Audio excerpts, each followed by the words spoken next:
The latest Final Fantasy XIV expansion, Endwalker, was set to conclude multiple storylines that began over 10 years ago. A payoff that players have long been waiting for, and once Oh, by the way, I am not sure if this video contains any Endwalker spoilers. I probably should give a slight spoiler warning to anyone who hasn't played through Endwalker yet, but I'm not sure because I'm not sure if they tagged it as spoilers. But anyway, now you're aware of it. finished would set the stage for the next 10 years of Final Fantasy XIV. If A Realm Reborn was meant to save a franchise at risk, Endwalker was a victory lap, and fan expectation was at a fever pitch. The COVID pandemic threatened to throw a last-minute wrench into the plans as global video game development became severely impacted by work-from-home policies. But like the heroes of Final Fantasy XIV itself, the developers found the will to persevere through a global calamity to deliver on a long-awaited conclusion. I wonder if the pandemic actually influenced any parts of the story as well. I've actually seen quite a few games that came out this year that have these like masks as accessories in game, or NPCs and whatnot actually wearing them. And I think there were quite a few NPCs in like MMORPGs. I want to say World of Warcraft, but I'm not fully sure, that was there to like remind people to wash their hands that wore a mask or whatever. So I'm wondering how much of an influence we're gonna see when it comes to that, not just in games but in TV shows as well, because I'm going to guess that a lot of stuff was in production when COVID started happening. So it's looking like it's going to leave a mark in the media, and I'm kind of weirdly excited to see how much of an impact on that particular culture it's going to have. I didn't intend to write the pandemic like as is and try to depict it as is, but I imagined that people playing this game would have felt the impact of the coronavirus, and how fear spreads is something I'm sure people can relate to and understand that, oh yeah, these scary incidents. There were some thought put into how those scenes were depicted for sure. And I've had enough of this rabble. Come on! I wonder which parts in particular he's talking about. Demand for Endwalker was so high leading up to the next expansion, Square Enix had to halt sales of the game entirely, just so existing players could log into the game without dealing with a queue. Famously, it wasn't always this way. In 2010, Square Enix released Final Fantasy XIV, its second ever Final Fantasy MMO, after a successful run with Final Fantasy XI. I wonder if COVID didn't happen, if the Endwalker launch would have been the way it was, because I'm not saying that everyone was at home at that point. I think that was like 2021 and the end of 2021, and some things I think were just starting to open up and people have started going outside yet again. But it was the beginning of winter, and I think it was also like the beginning of holiday season, and I would imagine that that had an influence on a lot of people staying home as well. And I don't know if that affected the Endwalker launch, but it was definitely a good time. 14 bombed. Hard. Critically, the MMO was panned across the board, and only its loyal fanbase kept Final Fantasy XIV's from becoming a complete disaster. But there was a belief that the game could be great, enough so that the team and newly appointed producer and director Naoki Yoshida and his team spent 3 years on a new version called A Realm Reborn, which would essentially wipe away the original FF14, incorporate its destruction into the game's lore, and, like a phoenix rising from the ashes, A Realm Reborn would become not only a successful, but a beloved Final Fantasy game considered by some to be one of the best in the franchise. 早い段階ではもう So looking back at it, I think by 2020, we already started thinking about what our framework of our narrative is going to be, and how we're going to be laying out our plot. So I think that's when we started looking at the story for sure. Final Fantasy XIV is an MMORPG, so its developers are constantly thinking about the next steps in a theoretically infinite storyline. But the feeling was that Endwalker could serve as some kind of finale, even a temporary one. そのどう I wanted to bring a finale to this arc as we were creating the expansion. And while we were working on Shadowbringers, our previous expansion, I was already having to think about, okay, where am I going to take this? Make no mistake, Endwalker is I don't know, like as I was playing through Endwalker, especially through the MSQ, some parts of the actual MSQ like were weirdly reminiscent of like what was going on in the world back then, especially with the whole pandemic and everything. Like kind of like the way the like the blasphemy phenomenon was spreading, like the way people were, I don't know, just panicking and like turning into these creatures and whatnot. It wasn't directly hinted that it was like a virus of some sort, but at the same time it was, but not like as a sickness, but as a panic spreading thing. So I kept wondering if that was a little bit of a reference of what was going on in the world, but it may not have been. But that's kind of how I felt when I was playing through it. It's not the end of Final Fantasy XIV as a game, but the chance to write any kind of finale for an MMORPG is a monumental feat on its own. Of course, with an MMORPG, it is assumed that the story will continue and there is no end to it. So being able to close a chapter on this was quite fortunate for me as a writer, of games that start to drop in popularity and players kind of leave and they have to be canceled. So could have very well happened with our game as well. And so it's such a blessing that I was able to conclude the story and being able to follow through with writing the end of the story. Considering how close the fans are to It's just so sad that you know that all good stories have to come to an end, but at the same time, like we all both wanted end, I think, of that whole saga with Endwalker, and wanted it to be good and spectacular and whatnot, and at the same time we didn't want it to end. It's like a very conflicting feeling, because you know that endings of stories are usually the ones that bring the most like emotion and like events and just all this good and bad stuff that we've been through, but at the same time you kind of don't want it to end. So it's just, I don't know, it's just very weird. You wish you could feel this way, like that you felt about Endwalker through other expansions as well. I think Shadowbringers is an important exception to that, because Shadowbringers wasn't the end, but at the same time it was big enough, and I think that's why it was so successful, because it proved that the game doesn't have to have an ending in itself, like in an expansion, to be spectacular. And I think that's why a lot of people still consider it to be their favorite expansion of all. Key members of the Final Fantasy XIV development team have obtained Rockstar status, and Endwalker was set to be led by an Yes. all-star team. The main scenario and lore were being overseen by Natsuko Ishikawa and Banri Oda, longtime Final Fantasy XIV writers for the previous expansion Shadowbringers, Final Fantasy XIV's most critically acclaimed expansion to date. 行月を作るにあたって、And thinking about writing Endwalker, I had set myself a bar, a hurdle that I want to reach and to surpass. I think trying to get myself She's to so achieve good. that goal was the biggest struggle. To be able to write a story that continues for multiple years, being a sort of writer who is working on a game primarily, is an experience that you don't get to experience very often. So I was actually quite happy. Like, I get to participate in writing this, and I know this is not Ishikawa's voice, but I really love the voice of this translator. She does such a good job, and she has a very pleasant voice. in a conclusion to this story. So I was really happy about that. There was also a literal rockstar on the team, Masayoshi Soken, who would once again be in charge of adding yet another iconic soundtrack to Final Fantasy's legacy. While the COVID-19 pandemic threatened Endwalker's development, like developers around the globe, the team learned to adapt to the new normal. There were those who stood in defiance of that fate. In April 2020, Tokyo announced a state of emergency as COVID-19 hit Japan, and suddenly, the team was faced with the unknown challenge of developing a multi-million-dollar expansion from home. However, the pandemic didn't just affect Endwalker's development, it also changed its story. In Endwalker, our heroes prepare for a series of final battles that will determine the fate of their I wonder if they're gonna share like how it actually changed the story, like what new events we actually saw that were influenced by the pandemic. I would love to know. world.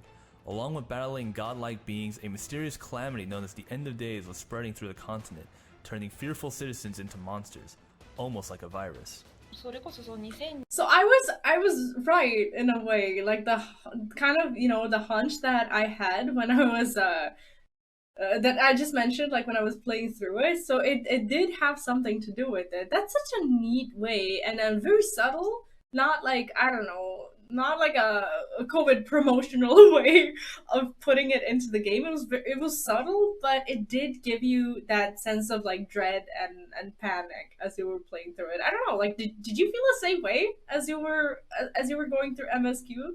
20年くらいのコロナの When the first waves of the coronavirus hit and we had faced our first lockdown, the world was kind of confused and in panic. That was the time when I was going in and sort of making adjustments to the overall story of Endwalker.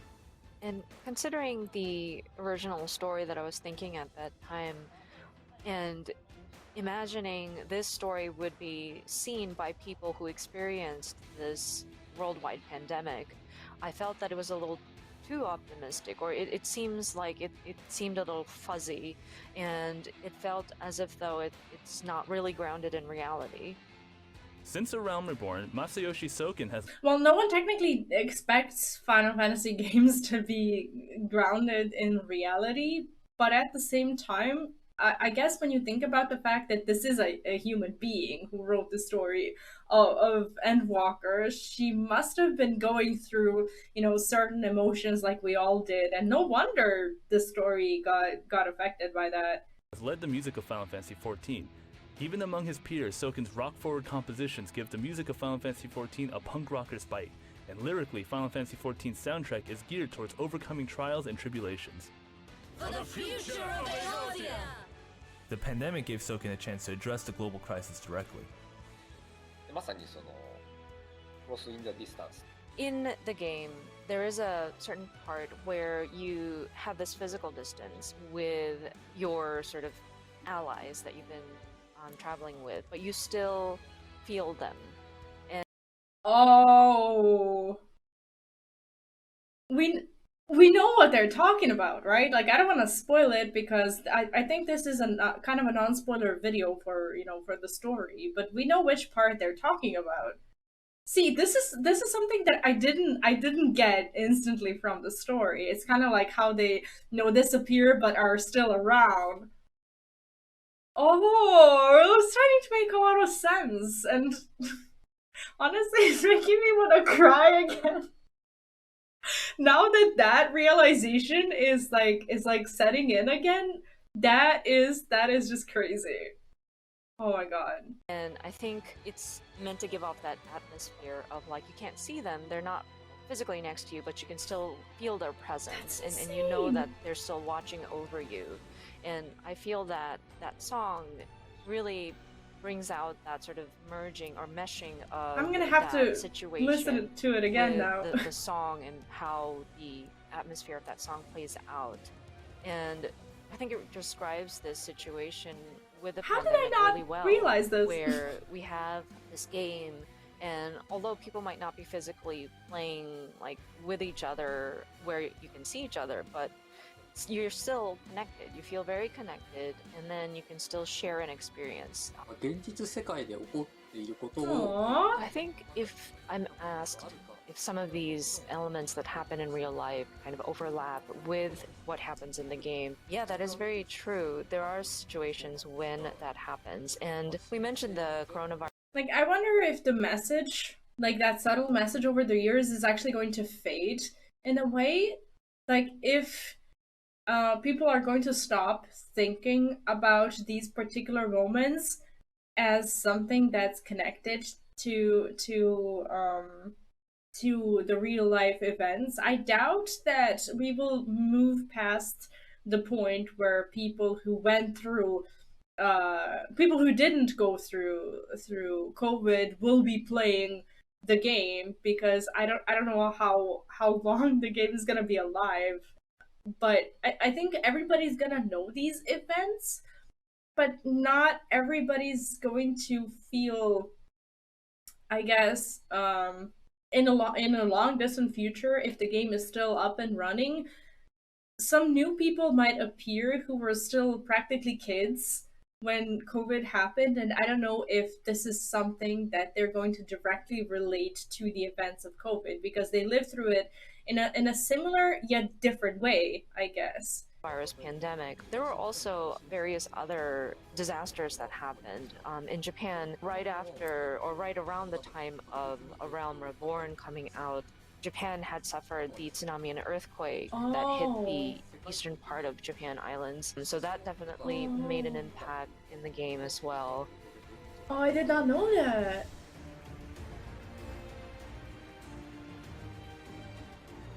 Contrary to what you might think, the loss of the office was not necessarily the greatest casualty of the pandemic. It was the loss of a vital piece of the puzzle in the Final Fantasy XIV ecosystem, the direct line of communication between its developers and its fans. Final Fantasy XIV's strength is its community. Every few years, Square Enix hosts a live in-person event called FanFest, where its developers deliver new updates and announcements live to fans from around the globe. In 2020, the planned FanFest was cancelled.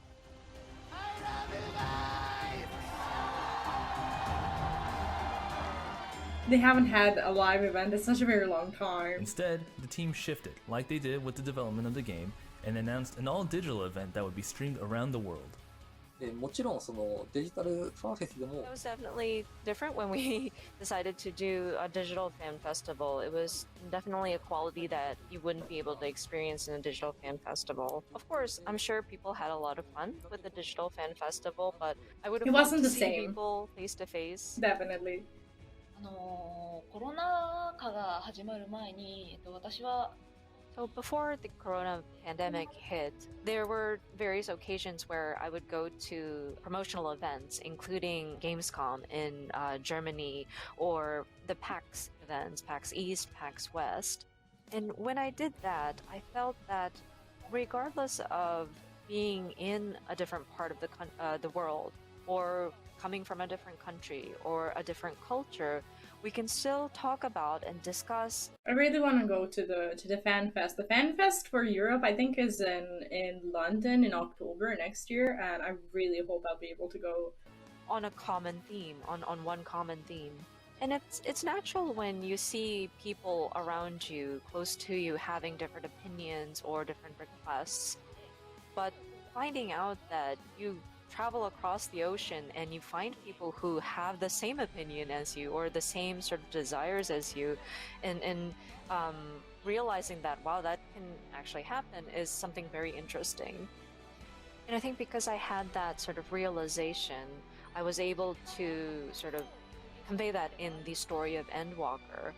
And that's how the story turned out for that conclusion. Now, if I did not have that realization, the Heidelin Zodiac saga may have ended differently. While fans tuned in from their homes, the developers did their best to create a show that was enjoyable for all. Like, it's actually great that she has this amount of power, but it's also terrifying to know that, like, this whole experience is basically in her hands. But I think we trust her hands. Yoshida-san came out dressed as one of the new jobs coming to Endwalker, and developers shared stories, conducted interviews, and told eager fans to look forward to Endwalker. This is so cool. The highlight of the show was no doubt a live concert performance by Soken-san, who appeared on stage to put on a performance for the ages.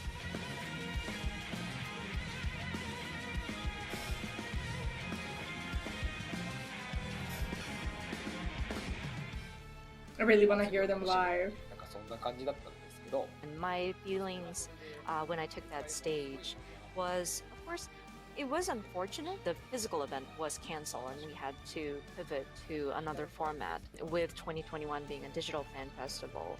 But I thought that was my mouse cursor. This one here. we would have these events in each of our region, and this is like in a literal global, like everywhere on the earth you can log in and watch. And I think that was very interesting and very exciting for me. And being on stage and looking at the chat, the comments that flowed in, and seeing so many different languages scroll through, and it was scrolling really fast because there were a lot of people commenting. And like, wow. And I was like, oh my gosh, it's crazy, something crazy. I love this this translator. She's actually like putting in all her emotions into the translation. Not her, but his emotions as she's translating. It was so awesome. Is happening. すごくなんか印象的でした。 So we are all in it together, wanting to enjoy this fan event together, and I felt that sort of passion kind of overflowed from the screen as I was watching this.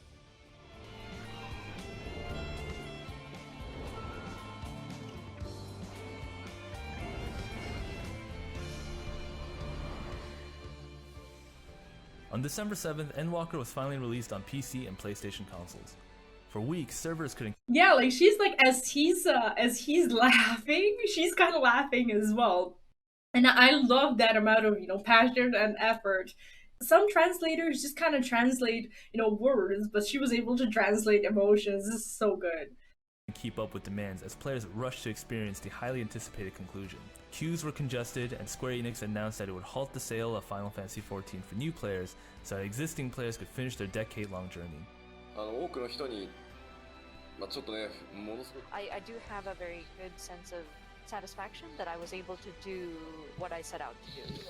And it's a very strong feeling of like this accomplishment. We also don't have the time to sit on our laurels, so to speak, and to kind of soak around in our joy, so to speak.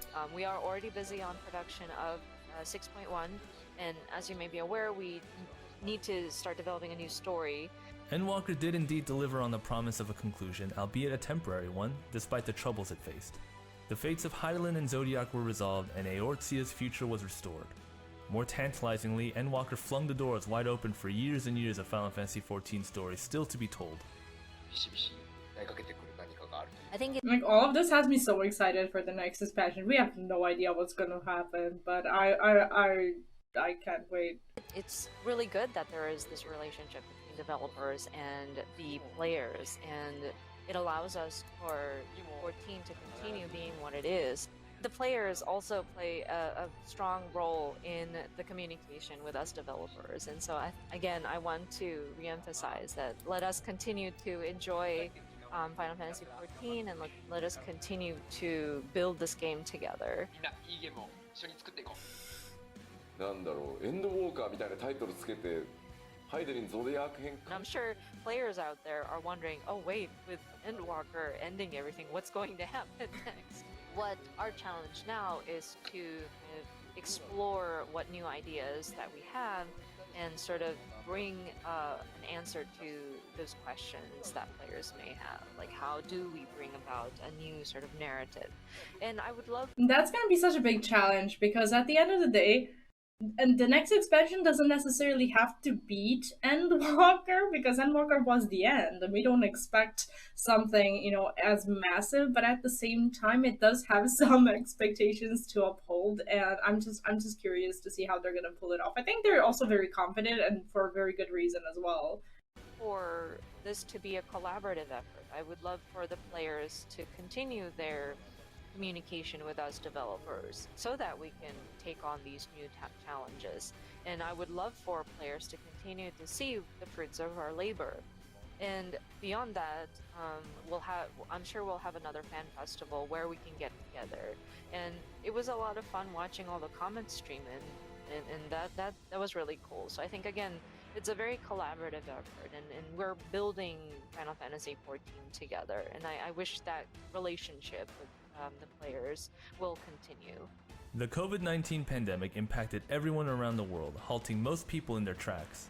In that stasis, it was difficult to imagine a future when One deep world building wherever we go. I hope we can really sink our teeth into whatever we do. I hope so too, and I hope that the ending of Endwalker, like when we got to like no spoilers, like when we got to talk to certain people about like what they want to do and whatnot, I would hope that was a little bit of an announcement of like what parts of the world or what activities we would be doing, or what we would be visiting. And I hope that even though some people seem to be going like different, like in different ways, I hope that we're gonna be able to follow through like with at least some of their journeys. I think that would be really cool. While the road to recovery is slow and painful, there were many valuable lessons we learned. And in the process of adapting to the new normal, developers like the ones at Square Enix were able to incorporate these lessons into both the Endwalker expansion and the FanFest, which the team holds so dearly. This this was such a good video. Honestly, this was such a cool opportunity for us to just kind of find out a little bit of a backstory on how Endwalker happened, and it made me appreciate like some parts of Endwalker a lot more. IGN is pretty cool when it comes to these things. Like they do reviews, but also from time to time they do interviews like this, and they're definitely worth subbing to if you enjoyed like any big games because they cover all of this stuff.